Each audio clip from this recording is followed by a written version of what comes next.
যে বহুদিন আগে এরকম প্রতাপশালী বাচ্চার অধীনে একজন জাদুকর ছিল। এই জাদুকরের যখন বয়সটা বুড়ো হয়ে গেল, তখন সে তার ওই বাচ্চাকে বলছে যে আমার তো বয়স শেষ, আমার এই বিশাল জ্ঞানগুলো কি করব, আমাকে একজন বালক এনে দিন, যেই বালককে আমি এসব জাদুবিদ্যা শিখিয়ে দিব। যেরকম ছোট বাচ্চাদের মধ্যে একজন, এরকম একটা ফুটফুটে সুন্দর বাচ্চাকে খুঁজে বের করা হলো, যে বাচ্চাটা বিচক্ষণ। একে নিয়ে আসা হলো জাদুকরের কাছে। এবার জাদুকর তাকে জ্ঞান শিখায়, জাদু শিখায়, জাদু শিখাতে শিখাতে শিখাতে শিখাতে সে একটু পরিণত হচ্ছে, মানে কৈশোরে পদার্পণ করল। এখন সে যখন জাদু শিখতে আসে, আসার পথে রাস্তায় দেখে একজন পাদ্রী আছে। পাদ্রী মানে কি? পাদ্রী মানে দরবেশ, মানে যে আল্লাহ বিশ্বাস করে, হয়তো আগেকার আসমানি কিতাবে সে বিশ্বাস করতো। এমন একজন পাদ্রীর সন্ধান সে পায়। সেই পাদ্রীর কাছে গিয়ে বসে, সেই পাদ্রী তাকে আসমানি কিতাবের যে মর্ম, যে বাণী, এগুলো শোনায়। তার কাছে খুব ভালো লাগে যে মাশাআল্লাহ, এটা ইমানের সার। যখন কোরআন শুনি আমাদের ভালো লাগে না, আসমানি কিতাব যখন শুনে তার কাছে ভালো লাগে। সে বলে যে আমি শিখতে চাই। তখন এই পাদ্রী তাকে বলে, তুমি তো জাদু শিখতে যাও এই বাদশাহ দরবেশের কাছে, বাদশাহ জাদুঘরের কাছে, যদি ওরা জানতে পারে তাহলে তো সমস্যা।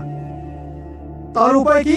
যখন তুমি ওখানে যাবে, যখন দেরি হয়ে যাবে, তখন বলবে বাসা থেকে বের হতে দেরি হয়েছে, বাসা থেকে বের হতে দেরি হয়েছে। আর আমার এখানে বসে যখন বাসায় যাবে, তখন বাসায় গিয়ে বলবে যে ওখান থেকে, ওই যে জাদুঘরের কাছ থেকে আসতে দেরি হয়েছে। মানে কৌশল অবলম্বন করতে তিনি শিক্ষা দিলেন। কৌশলের প্রয়োজন আছে না? হিকমার দরকার আছে না? সত্য থেকে সরে গিয়ে নয়, কিন্তু কৌশল তো করার দরকার আছে। নবী সাল্লাল্লাহু আলাইহি ওয়াসাল্লাম হিজরত করেছেন, মক্কা থেকে মদিনায় চলে গিয়েছেন, সবাইকে জানান দিয়েছিলেন, এই শোনো আমি হিজরত করছি, জানান দিয়েছেন। রাতের বেলা বের হয়েছে, কৌশল, রাতের বেলা বের হয় নাই, এবং তাকে মারার জন্য চারপাশ থেকে লোক ঘিরে রেখেছিল। এর মধ্য দিয়ে আল্লাহ রাব্বুল আলামিন তাকে বের করে নিয়ে গেছে। তিনি কি সবার সামনে ফেসবুকে জানান দিয়েছে, এই দেখো আমরা বেরোচ্ছি? তোমরা তো কৌশলই বুঝো না দিনের কাজের। যে কাজ হবে 1%, আইওয়াস হবে 99%। এখনকার এই যুগ, হ্যাঁ, দিনের কাজ হবে 1%, আইওয়াস শোডাউনই বেশি। এই শোডাউন করতে করতে মানুষের চোখ লাগে, যত চোখ লাগে তত সমস্যা সৃষ্টি হয়, এবং আস্তে আস্তে আস্তে আস্তে দিনের দায়রা মাইনাস হতে থাকে। এই বিষয়টার পিছনে তোমরাও দায়ী, কৌশল তো বোঝো না। তো স্মার্ট এবং বিচক্ষণ মুসলিমদের বড় অভাব আছে এখন পৃথিবীতে। যতক্ষণ পর্যন্ত বিচক্ষণতা অর্জিত হচ্ছে না, ততক্ষণ পর্যন্ত ইসলামের বিজয় হচ্ছে না, এটা মাথায় রাখেন। তারপর সামনে যান। এবার এই বাচ্চা খুব সুন্দর করে ব্যালেন্স করলো, একবার এখানে যায়, একবার ওখানে যায়। এই করতে করতে ওই যে জাদুঘরের ইন্তেকাল হয়ে গেল, মারা গেল জাদুঘর। এবার এই বাচ্চার কাছে মাশাআল্লাহ অনেক এলেম কালাম আছে। এদিকে সে পাদ্রীর জ্ঞানে দীক্ষিত হচ্ছে। দীক্ষিত হতে হতে তার মধ্যে আল্লাহ পাকের প্রতি একটা পরিপূর্ণ ঈমান চলে আসে। সে মুসলিম হয়ে গেল, আলহামদুলিল্লাহ। মুসলিম হওয়ার পরে একদিন সে যখন বাচ্চার কাছে যাচ্ছে, রাস্তায় একটা বিশাল জন্তু দেখা, বিশাল জন্তু, কিরকম জন্তু আমরা জানি না। ঠিক ওই দাব্বাতুল আরদ সামনে বের হবে। কিয়ামতের 10টা নিদর্শন আছে বড় বড়, তার মধ্যে একটা হচ্ছে দাব্বাতুল আরদ, জমিন থেকে পুরো একটা প্রাণী বের হবে। আর এখন মানুষের লোক বিশ্বাস করবে না, আমি জানি। 2 দিন পর নাসা যখন বলবে তখন বিশ্বাস করবে। কথা কি বুঝতে পারছেন? তবে প্রাণী এই পৃথিবীর নিচে আছে। রাসূল সাল্লাল্লাহু আলাইহি ওয়াসাল্লাম বলেছে 10টা আলামত না আসা পর্যন্ত কিয়ামত হবেই না। তার মধ্যে একটা হচ্ছে দাব্বাতুল আরদ, জমিন থেকে একটা প্রাণী বের হবে। এবং এই প্রাণী শুধু বেরই হবে না, মানুষের সাথে কথাবার্তা বলবে। এবার মানুষের সাথে কথা বলবে প্রাণী। বিশ্বাস করছেন? এখন বিশ্বাস করছেন না জানি, কিন্তু প্রাণী মানুষের সাথে কথা বলবে। আল্লাহ পাক বলতে পারে না? পারে। আর সামনে যান, ওই প্রাণী যখন দাঁড়িয়ে আছে রাস্তায়, এখন এই বালক বলছে আজকে আমি প্রমাণ করে নিব যে আল্লাহর আনুগত্যশীল ওই পাদ্রী সঠিক নাকি ওই জাদুঘর সঠিক। এবার সে একটা ইট হাতে নিল, পাথর হাতে নিয়ে এসে বলছে, আল্লাহ তোমার কাছে যদি ওই জাদুঘরের কাজের চাইতে এই পাদ্রীর কাজ বেশি পছন্দনীয় হয়, এই ইটের আঘাতে এই জন্তুকে তুমি মেরে ফেলো আল্লাহ। এবারে সে বিসমিল্লাহ বলে পাথর নিক্ষেপ করলো। নিক্ষেপ করার সাথে সাথেই জন্তু নেট। তখন তার আইনাল ইয়াকিন, হাকুল ইয়াকিন হয়ে গেল যে হ্যাঁ, আল্লাহর কাছে এই পাদ্রীর আমলই সবচেয়ে বেশি পছন্দনীয়। তার মনে কোনো সংশয় থাকলো না। কিশোর মানুষ না, কতটুকুই বা বোঝে নাই। এবার তার মধ্যে একটা ইয়াকিন চলে আসলো এবং সে পরিপূর্ণ মুমিন মুসলিম হয়ে গেল। এবার যখন সে রাজ দরবারে যায়, তার কাছে পেশেন্ট আসে, মানে একজন মানুষ এসেছে, সে বলছে যে আমার চোখের সমস্যা। সে চোখে হাত দেয়, হাত দিয়ে বলে আপনি আল্লাহর প্রতি ঈমান নিয়ে আসেন, আমি আল্লাহর কাছে দোয়া করবো চোখ ভালো হয়ে যাবে। এভাবে পেশেন্ট আসে, সে বলে আল্লাহর প্রতি ঈমান নিয়ে আসেন, আমি দোয়া করবো ভালো হয়ে যাবে। এবার আস্তে আস্তে তার নাম এবং খ্যাতি ছড়িয়ে পড়তে লাগলো। যেই তার কাছে আসে, সে বলে আগে মুসলিম হন, ইমানদার হন, আল্লাহর প্রতি বিশ্বাস করেন, আমি দোয়া করবো ভালো হয়ে যাবে। চোখ অন্ধ ভালো হয়ে যাচ্ছে, কুষ্ঠ রোগী ভালো হয়ে যাচ্ছে, হ্যাঁ প্যারালাইজ রোগী ভালো হয়ে যাচ্ছে, আলহামদুলিল্লাহ। নবী ঈসা আলাইহিস সালাম এমনটা করেছিলেন না? আল্লাহ পাক চাইলে করতে পারেন। একদিন ওই রাজ দরবারে একজন মন্ত্রী আসছে, এবার ওই রাজার একজন এমপি সাহেব, তার চোখের সমস্যা, সে আসছে, এসে বলছে যে আমার এই চোখের সমস্যা, আমার চোখটাকে ভালো করা দরকার, তোমার কাছে কোনো ওষুধ আছে না? সে বলছে যে আপনি আল্লাহর প্রতি ঈমান নিয়ে আসেন, আমি আল্লাহর কাছে দোয়া করবো, আপনি ভালো হয়ে যাবেন। এবার সে আলহামদুলিল্লাহ ঈমান নিয়ে আনলো এবং সে ভালো হয়ে গেল। এই ভালো হয়ে যাওয়ার পরের দিন যখন সে আবার ওই পার্লামেন্টে গিয়েছে আর কি, ওদের তৎকালীন রাজ দরবারে, এবার রাজাকে দেখে বলছে যে তোমার তো চোখ অন্ধ ছিল, কিভাবে সেবা লাভ করলে? সে বলে না কিভাবে সেবা লাভ করলো, সে বলতে পারছে না, কারণ সে আজ করছে যে বললে সমস্যা হবে। এক পর্যায়ে তাকে খুবই পিটুনি দেওয়া হচ্ছে, রিমান্ডে নিয়ে গিয়ে কঠিন মাইর দেওয়া হচ্ছে। এক পর্যায়ে সে মারের যন্ত্রণা সহ্য করতে না পারে বলে ফেললো যে ওই বাচ্চা, তার কাছে গিয়ে আমি আরোগ্য লাভ করেছি এবং সে আমাকে বলেছে যে তার রবের প্রতি ঈমান নিয়ে আসতে, তাহলে আমি সেবা লাভ করবো। এই বাচ্চা এখন বলছে ফেরাউনের মতো, আমি তো তোমাদের রব, নমরুদের মতো আমি তো তোমাদের রব, ঠিক আছে, আমি ছাড়া তোমাদের কে রব আছে? আমি তো জানি না যে আমি ছাড়া তোমাদের কোন ইলাহ আছে। এবার এই লোকটাকে হত্যা করা হলো, এই এমপি সাহেবকে হত্যা করা হলো, বিকজ সে ঈমান নিয়ে আসে। এবার সেই বালককে ডেকে আনা হচ্ছে, বলা হচ্ছে বলো তুমি নাকি তোমার রবের নাম দিয়ে মানুষের ট্রিটমেন্ট করা শুরু করেছো? তখন সেই বালক বলছে হ্যাঁ, আমি এক আল্লাহর প্রতি বিশ্বাস করি এবং তার রাসূলের প্রতি বিশ্বাস করি, তার প্রেরিত আসমানি কিতাবে বিশ্বাস করি। এখন রাজা বলছে আমি ছাড়া তোমাদের কোন ইলাহ আছে আমি জানি না। এই সৈন্যবাহিনী শোনো, এই বালককে ধরো, ধরে নিয়ে গিয়ে উঁচু পাহাড়ে নিয়ে যাও, ওখান থেকে ফেলে দাও। এবার তাকে নিয়ে যাওয়া হলো, ক্রস ফায়ার দেওয়া হবে, এবার উপরে নেওয়া হয়েছে একদম পাহাড়ের উপরে। এবার ওই বালক উপরে উঠে একটা দোয়া করছে, এই দোয়াটা সবাই শিখে নেন।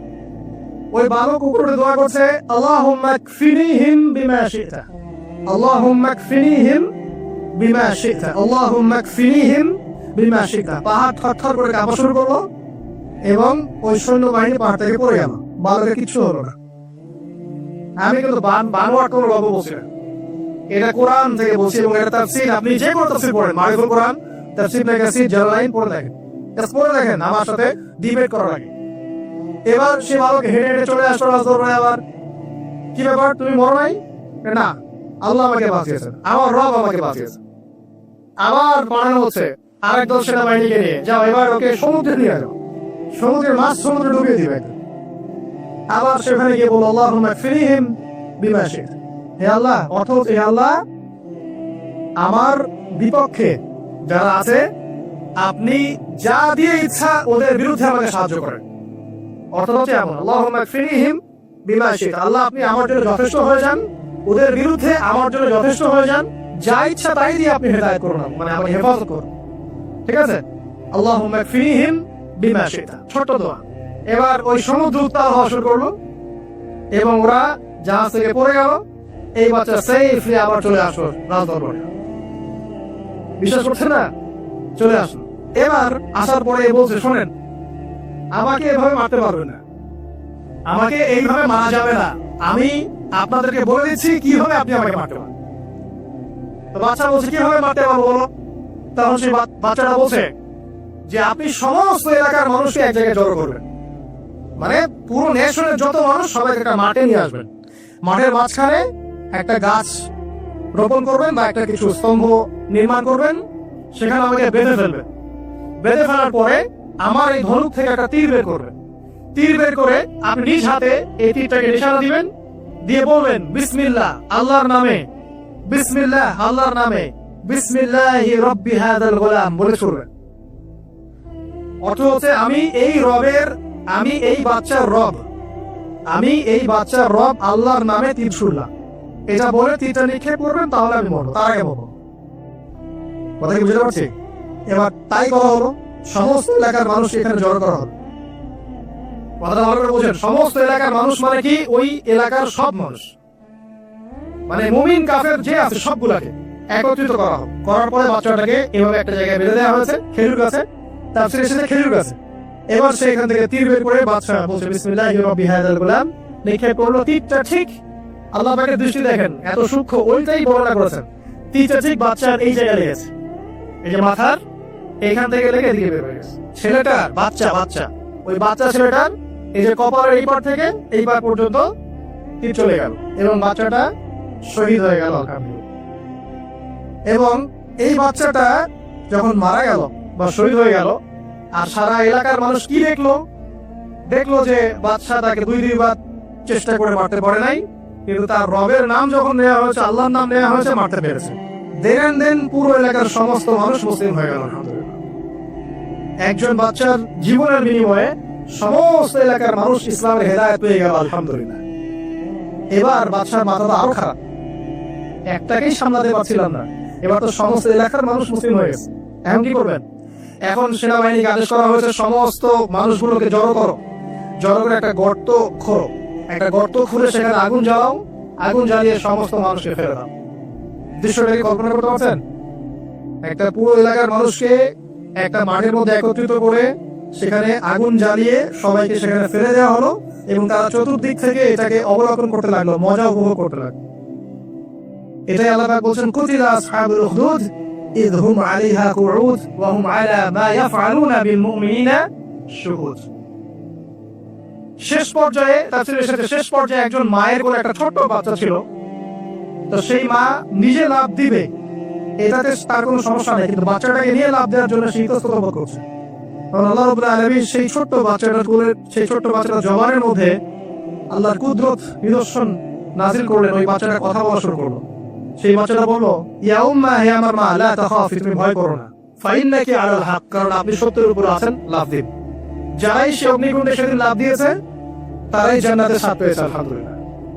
এই হলো আসহাবুল উখদুদের ঘটনা, যেটা আল্লাহ রাব্বুল আলামিন সূরা বুরুজের মধ্যে বলেছেন। এখানে একটাই শিক্ষণীয় বিষয়, ঈমান এর শক্তি একজন ছোট্ট বালকের মধ্য দিয়ে কিভাবে আল্লাহ রাব্বুল আলামিন পুরো নেশনকে হেদায়েত করতে পারেন, এবং আল্লাহ রাব্বুল আলামিন সমস্ত পরিকল্পনার উপরে মহা পরিকল্পনাকারী, এবং আল্লাহ সুবহানাহু ওয়া তাআলা তাদেরকে চিরস্মরণীয় করে রেখেছেন কোরআনের পাতায়। কিয়ামত পর্যন্ত মানুষ এই ঘটনা করবে, তাদের থেকে শিক্ষা গ্রহণ করবে না? আল্লাহ রাব্বুল আলামিন সবচেয়ে বেশি স্মার্ট না আমরা সবচেয়ে বেশি স্মার্ট? এরপরে আল্লাহ রাব্বুল আলামিন বলছেন যে তারা ঈমান আনা ছাড়া অন্য কোনো অপরাধ করে নাই। এই মুমিন যারা ছিল, আগুনে লাফ দিয়েছে, এদের কি কোনো অপরাধ ছিল? এদের কোনো অপরাধ ছিল? কি অপরাধ ছিল? তারা শুধুমাত্র কি ছিল? মুমিন ছিল। ঈমান আনার ফলে তাদের এই পরিণতি হয়েছে, তাদেরকে অগ্নিকুণ্ডে লাফ দিতে তারা বাধ্য হয়েছে। যারা দিয়েছে তারা কি জান্নাতি না জাহান্নামী? জান্নাতি। ওই যে বালক যে একা দৃষ্টান্ত স্থাপন করে গেল এবং পুরো নেশনকে হেদায়েত দিয়ে গেল, এই বালক সফল না ব্যর্থ? আল্লাহ রাব্বুল আলামিন যদি চান তাহলে এরকম একজন দুইজন মানুষকে দিয়েও পুরো নেশনকে হেদায়েত করাতে পারেন, এবং যেটা হয়ে গেছে আগে সেটা এই যুগেও সম্ভব না? শুধু সম্ভবই না, বরং আপনাদের চোখের সামনে এটা হয়েছেও, কিন্তু আপনারা সেটা বুঝতে পারেন নাই। আপনাদের চোখের সামনে যুগের পর যুগ এমন ঘটনা ঘটেছেও, কিন্তু আপনারা হয়তো বুঝতে পারেন নাই, ধরতে পারেন নাই। আল্লাহ রাব্বুল আলামিন এমন মানুষদেরকে দিয়ে পুরো নেশনকে হেদায়েত করেন। কিছু মানুষকে আল্লাহ পরীক্ষায় ফেলেন, তাদের মধ্য দিয়ে আল্লাহ পুরো নেশনকে হেদায়েত করতে পারেন, আলহামদুলিল্লাহ। আসহাবুল উখদুদের এই বাচ্চার মধ্যে আমাদের সবার জন্য নিদর্শন আছে। আল্লাহ পাক আমাদের সবাইকে প্রকৃত ঈমানদার হওয়ার তৌফিক দান করুন, বেশি বেশি আমল সালেহ করার তৌফিক দান করুন, ঈমানের উপর দৃঢ় থাকার তৌফিক এনায়েত করুন, এবং দৃষ্টান্ত স্থাপন করার তৌফিক দান করুন, এবং যে কোনো রকম দৃশ্য অদৃশ্যের বিপদ আপদ বা মুসিবতের বিপক্ষে আল্লাহ পাকই যেন যথেষ্ট হয়ে যান। আমি শেষ করি, সূরাটার সামনে যাই। আল্লাহ রাব্বুল আলামিন এরপর যেটা বলেছেন, ইন্নাল্লাযীনা ফাতানুল মুমিনিনা ওয়াল মুমিনাত সুম্মা লাম ইয়াতুবু ফালাহুম আযাবু জাহান্নাম। যারা মুমিনদের সাথে এমন নির্যাতন করলো, কি করলো? আগুনে পুড়িয়ে জীবন্ত মেরে ফেললো।